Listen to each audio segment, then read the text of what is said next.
Bonsoir à tous et bienvenue sur D8 pour un nouveau voyage au bout de la nuit, une nouvelle soirée littéraire. Alors ce soir, je suis ravie de vous retrouver donc pour ma deuxième lecture du roman La Dame aux camélias d'Alexandre Dumas fils, à ne pas confondre avec Alexandre Dumas père.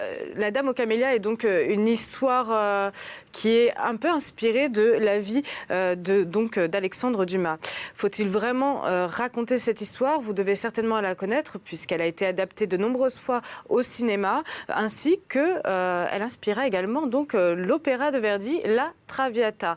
Marguerite Gautier, fameuse demi-mondaine, amoureuse sublime et courtisane au noble cœur, dès le début, on sait qu'elle est morte jeune et belle. Elle doit son surnom fleuri au bouquet de camélias qu'elle ne manquait jamais d'arborer lors de ses sorties au théâtre. Mais c'est en recueillant donc le long récit, la presque confession donc du jeune Armand Duval, notre héros, que le narrateur retrace la vie et les souffrances de la belle Marguerite Gautier. Nous allons donc reprendre la lecture. J'espère que vous allez passer un agréable moment. N'hésitez pas à réagir sur les réseaux sociaux #VBN ainsi que sur notre page Facebook Voyage au bout de la nuit. Nous allons reprendre la lecture.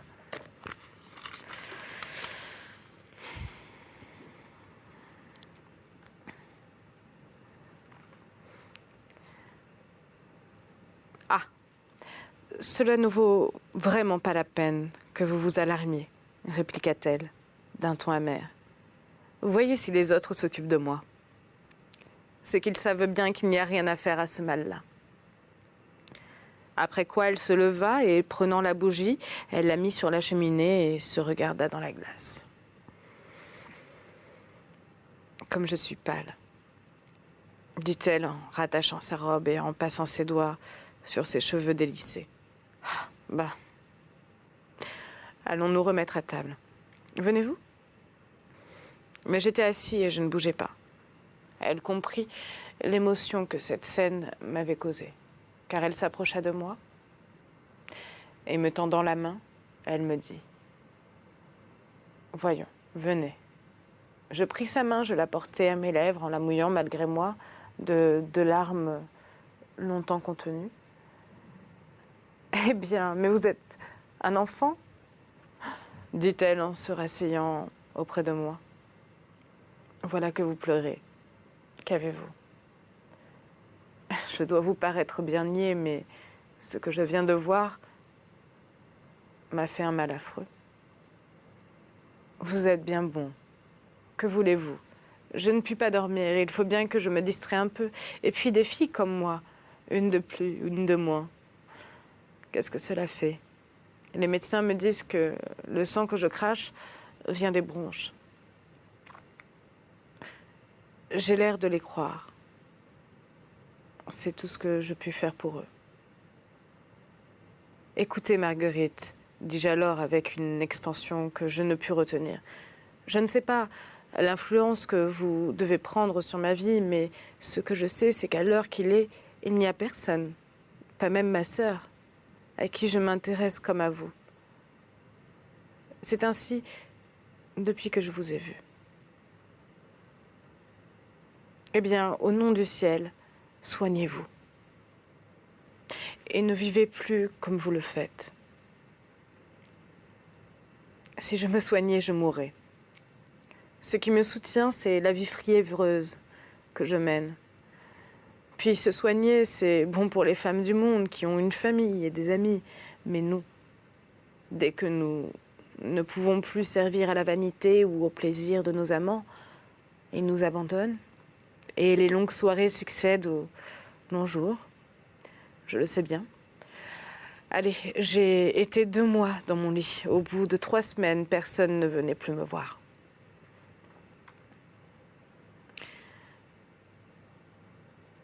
Il est vrai que je ne vous suis rien, repris-je. Mais si vous le vouliez, je vous soignerai comme un frère. Je ne vous quitterai pas et je vous guérirai. Alors, quand vous en auriez la force, vous reprendriez la vie que vous menez, si bon vous semblez, mais j'en suis sûre, vous aimeriez mieux une existence tranquille qui vous ferait plus heureuse et vous garderait jolie. Vous pensez comme cela ce soir, parce que vous avez le vin triste. Mais vous n'auriez pas la patience dont vous vous vantez. Permettez-moi de vous dire, Marguerite, que vous avez été malade pendant 2 mois et que pendant ces 2 mois, je suis venue tous les jours savoir de vos nouvelles. C'est vrai. Mais pourquoi vous ne montiez-vous pas? Parce que je ne vous connaissais pas alors. Est-ce qu'on se gêne avec une fille comme moi? On se gêne toujours avec une femme. C'est mon avis, du moins. Ainsi, vous me soigneriez. Oui. Et même toutes les nuits. Tout le temps que je ne vous ennuierai pas. Comment appelez-vous ça? Du dévouement. Et d'où vient ce dévouement? D'une sympathie irrésistible que j'ai pour vous. Ainsi, vous êtes amoureux de moi. Dites-le tout de suite, c'est bien plus simple. C'est possible. Mais si je dois vous le dire un jour, ce n'est pas aujourd'hui. Vous ferez mieux de ne me le dire jamais. Pourquoi? Parce qu'il ne peut résulter que 2 choses de cet aveu. Lesquelles?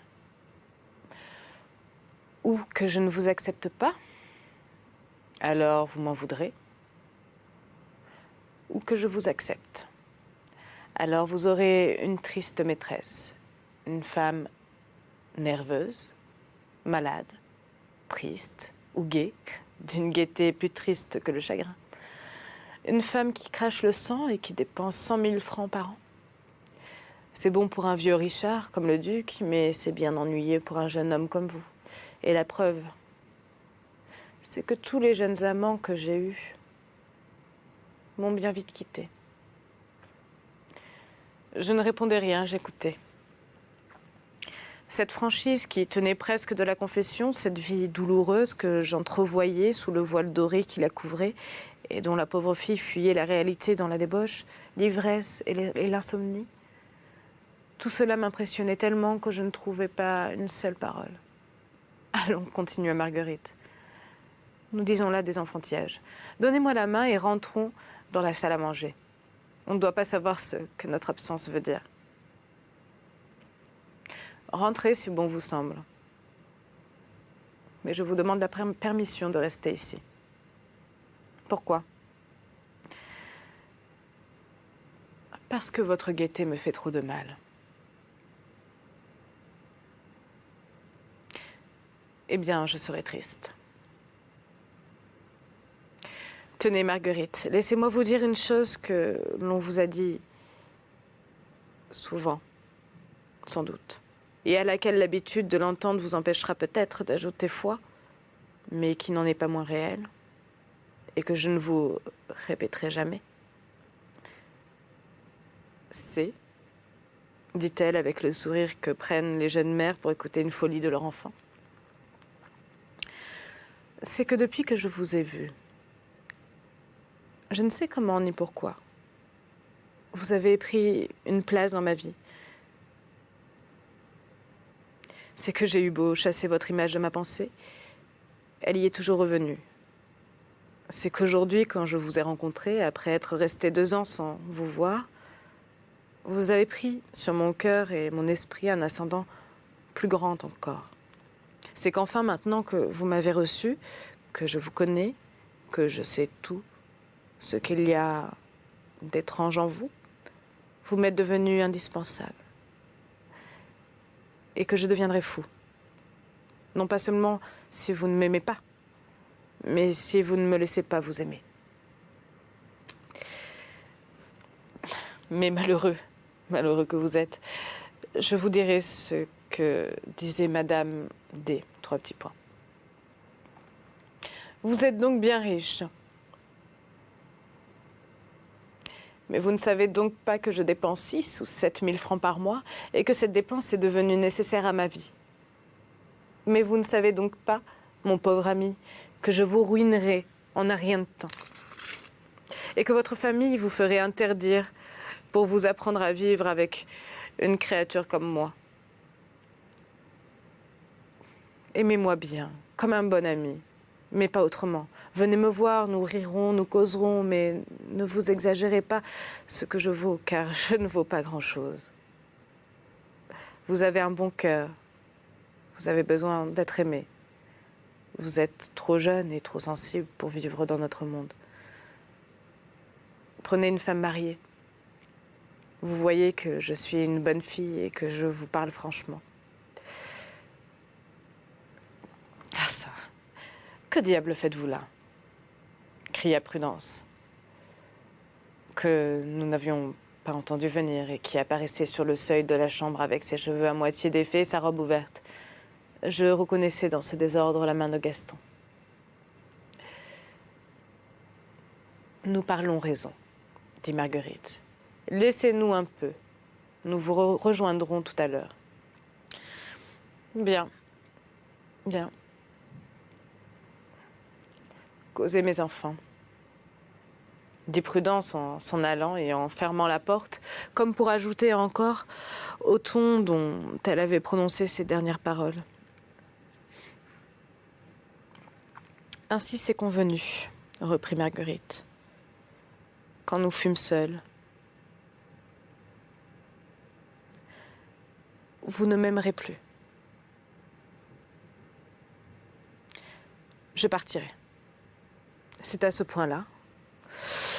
J'étais trop avancée pour reculer. Et d'ailleurs, cette fille me bouleversait. Ce mélange de gaieté, de tristesse, de candeur, de prostitution, cette maladie même, qui devait développer chez elle la sensibilité des impressions comme l'irritabilité des nerfs, tout me faisait comprendre que si, dès la première fois, je ne prenais pas d'empire sur cette nature oublieuse et légère, elle était perdue pour moi.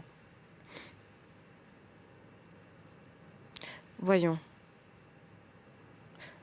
C'est donc sérieux ce que vous dites? Fit-elle. Très sérieux. Mais pourquoi ne m'avez-vous pas dit cela plus tôt? Quand vous l'aurais-je dit? Le lendemain du jour où vous m'avez été présenté à l'Opéra Comique?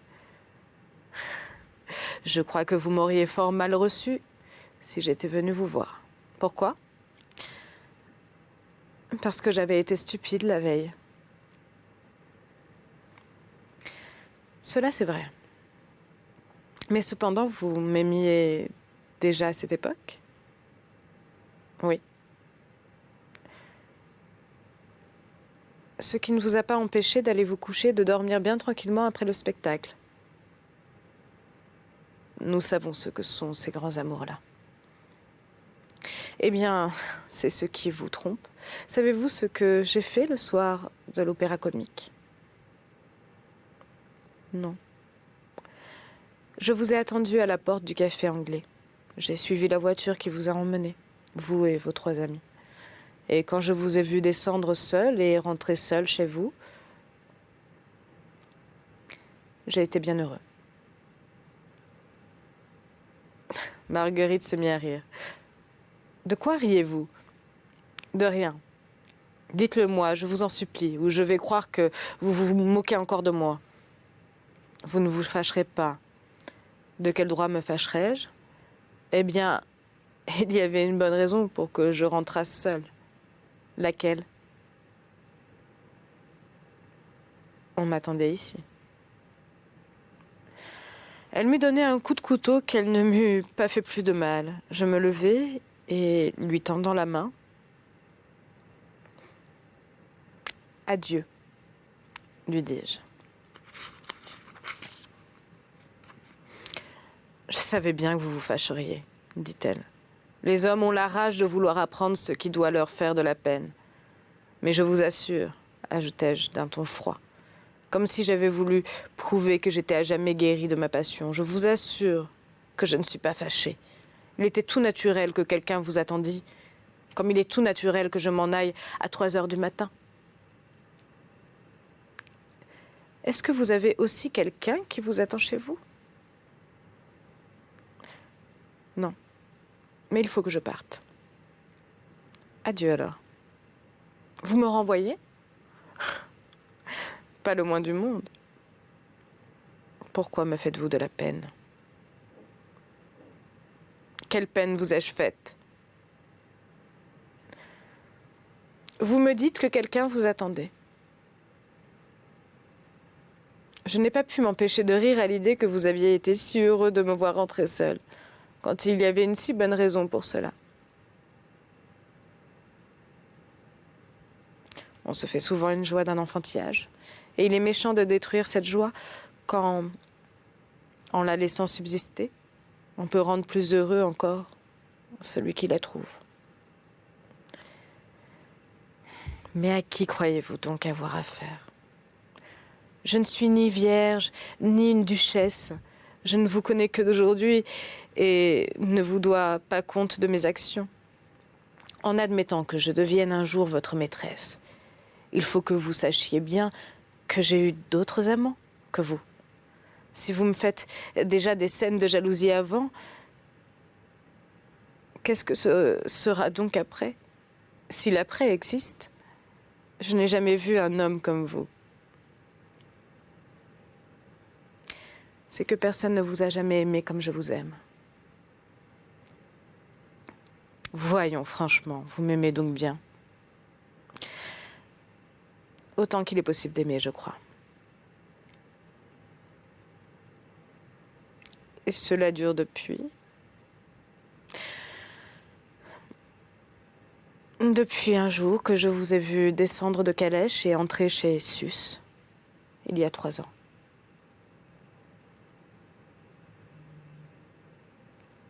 Savez-vous que c'est très beau? Eh bien, que faut-il que je fasse pour reconnaître ce grand amour? Il faut m'aimer, un peu. Dis-je avec un battement de cœur qui m'empêchait presque de parler, car malgré les sourires demi-moqueurs dont elle avait accompagné toute cette conversation, il me semblait que Marguerite commençait à partager mon trouble et que j'approchais de l'heure attendue depuis si longtemps. Eh bien, et le duc? Quel duc? Mon vieux jaloux. Il n'en saura rien. Et s'il le sait, il vous pardonnera. Et non, il m'abandonnera. Et qu'est-ce que je deviendrai? Vous risquez bien cet abandon pour un autre. Comment le savez-vous? Par la recommandation que vous avez faite de ne laisser entrer personne cette nuit. C'est vrai. Mais celui-là est un ami sérieux, auquel vous ne tenez guère, puisque vous lui faites défendre votre porte à pareille heure.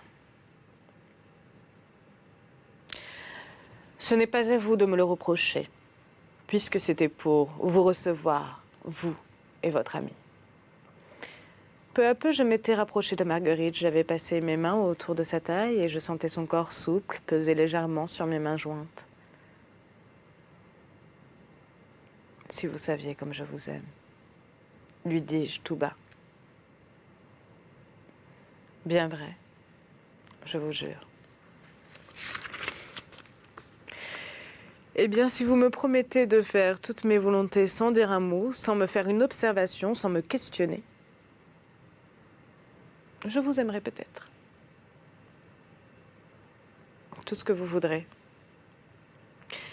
Mais je vous en préviens, je veux être libre de faire ce que bon me semblera, sans vous donner le moindre détail sur ma vie. Il y a longtemps que je cherche un amant jeune, sans volonté, amoureux, sans défiance, aimé, sans droit. Je n'ai jamais pu en trouver un.